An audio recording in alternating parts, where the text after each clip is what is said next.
Pace Ebene, para sahabat GPIC Kapusin Medan.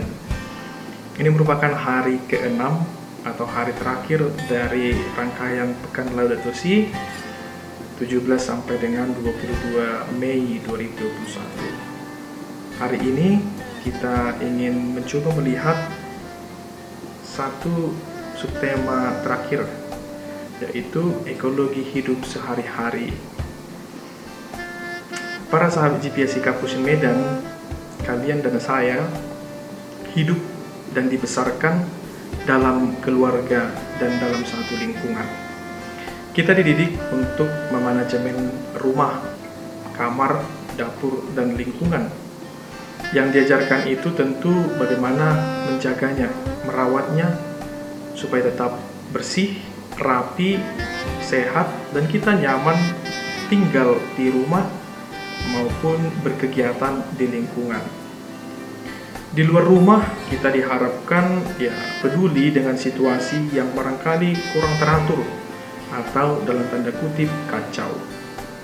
Selalu saja ada orang yang kreatif mencoba untuk memberi sentuhan seni di suatu tempat atau daerah yang barangkali dinilai sudah rusak.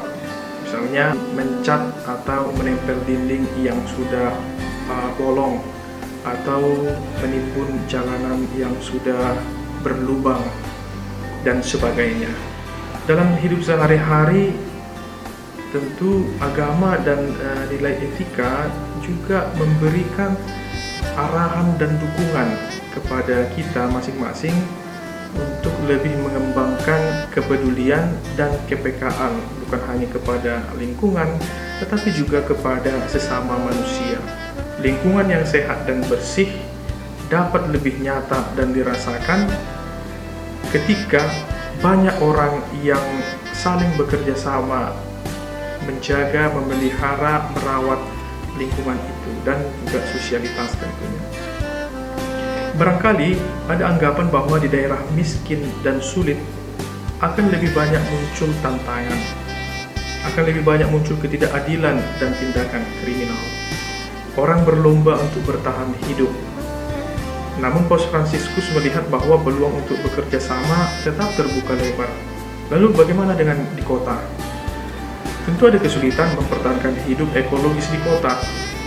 Di kota kita tahu banyak pencemaran, kebisingan, perseteruan, kemacetan, dan individualitas juga semakin tinggi. Gengsi dengan teman yang kelas ekonominya menengah ke atas juga terasa kuat. Maka sebisa mungkin orang akan saling berlomba menunjuk kemapanan ekonominya. Muncullah rumah-rumah yang megah, mobil dengan brand terkenal, dan akhirnya kesenjangan moral pun terjadi. Mengapa beberapa penyimpangan ekologis di atas muncul? Pertama sekali, mari kita lihat diri sendiri.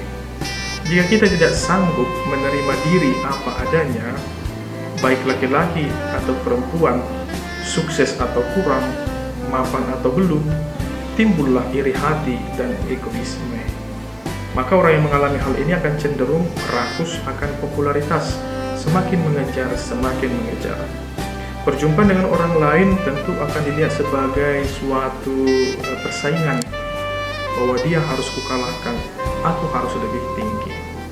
Lingkungan sekitar akan dimanfaatkan dengan tidak sehat dan tidak baik. Masalah demikian telah muncul dan akan muncul. Masa depan bisa jadi lebih parah daripada masa sekarang.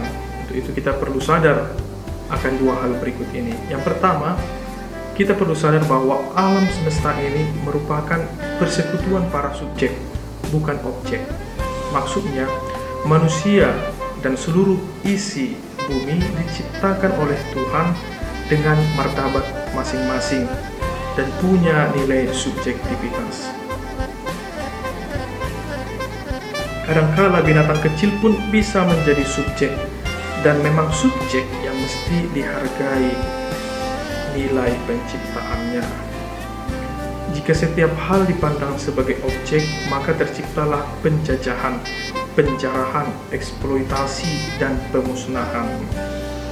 Dalam diri setiap makhluk ada hal yang tak boleh dirusak. Karena itu memang merupakan bagian dari kemahakuasaan Allah yang ada dalam diri ciptaan itu. Yang kedua, bumi merupakan satu anugerah yang hanya terjadi satu kali. Dalam artian ini, suatu saat bumi akan habis. Pernah saya menonton satu video yang sungguh inspiratif. Ditampilkan bagaimana bumi saat ini sudah tua dan sakit.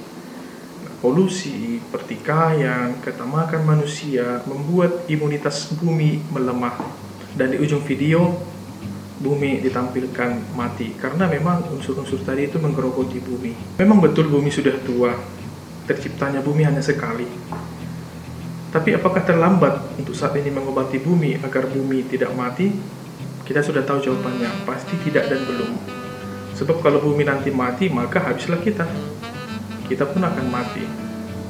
Maka selagi ada kesempatan, kita dapat mengobati bumi dengan pola hidup yang katanya green ekologi dan green community, zero waste, hidup hemat, sehat, bersih, ramah lingkungan, ramah terhadap sesama, peduli terhadap lingkungan, peduli terhadap sesama, santun terhadap bumi dan santun terhadap sesama, hormat menghormati, dan lain-lain. Mari menjaga rahmat bumi yang kita nikmati saat ini, dan kelak juga generasi mendatang akan menikmatinya, walau tidak sekaya sekarang ini. Setidaknya ada beberapa hal praktis yang dapat kita lakukan dalam hidup sehari-hari. Yang pertama, hemat energi. Kalau sedang tidak butuh lampu, ya kita padamkan. Begitu juga air. Energi tubuh juga perlu dihemat. Jangan terlalu porsir. Ini akan memicu tubuh menjadi cepat lemas, sakit-sakitan. Yang kedua, membina pola hidup green. Kurangi atau tolak penggunaan plastik. Tidak membuang sampah sembarangan. Melakukan aksi menanam pohon, sayuran, bunga-bungaan, tanaman di sekitar rumah. Bukan hanya menanam, tetapi juga merawat, memelihara, menjaga, dan pada akhirnya juga memanen demi sirkulasi hidup tanaman itu sendiri. Yang ketiga, membina pola 6R. Rethink, reuse, reduce, recycle, and repair. Pola ini mau kita latih untuk tidak bersikap konsumtif. Yang keempat, memberi sapa atau salam kepada orang lain, kepada tanaman, juga kepada hewan-hewan, sejauh itu bisa dijangkau. Yang kelima, jangan menunda-nunda. Hal ini dilakukan dalam hidup sehari-hari. Yang keenam, kurangi atau hindari pola hidup yang boros. 7, mari kita ajak orang lain untuk hidup green. Kita promosikan itu supaya makin banyak orang yang tertarik dan berminat untuk membiasakan hidup green, hidup ekologis dalam tindakannya sehari-hari. Jadi para sahabat GPSC Kapusin Medan, apa yang kita terima dan dalami mulai dari hari pertama sampai hari kelima, kita aplikasikan dalam hidup sehari-hari. Dan itulah yang diharapkan Paus, agar pelan-pelan memulihkan keadaan bumi rumah kita yang makin susah. Kalau bumi sehat, tentu kita akan sehat. Kalau bumi rusak dan sakit, tentu kita juga akan sakit dan merasakan efek-efek yang tidak baik. Demikian, semoga bermanfaat dan mari merawat bumi rumah kita. Pace di sini.